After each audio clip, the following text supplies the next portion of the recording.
গত 8 মার্চ করে সৈয়দপুর শহরে ভূমিক্ষেপ রেলের সম্পত্তি আত্মসাৎকারী আলতাফ হোসেন নিজেকে ভাড়াটিয়া সাজিয়ে জাল কাগজপত্র বানিয়ে সাঙ্গপাঙ্গ নিয়ে আমাদের এই বাড়িটি দখল করতে আসে।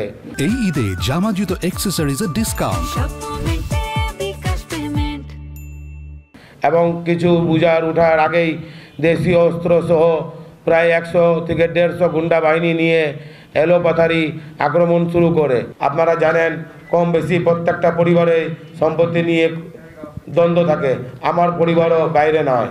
আমার সম্পত্তি নিয়ে মারামারি আমি এবং আমার কাকা প্রদীপ কুমার আগরওয়ালও করব, কিন্তু আমি বুঝলাম না আলতাফ একজন ভাড়াটিয়া হয়ে উৎসাহ কেন, এত উৎসাহ কেন, এর রহস্য কি? এ প্রশ্ন আমি আপনাদের কাছে সৈয়দপুরবাসীর কাছে রাখলাম।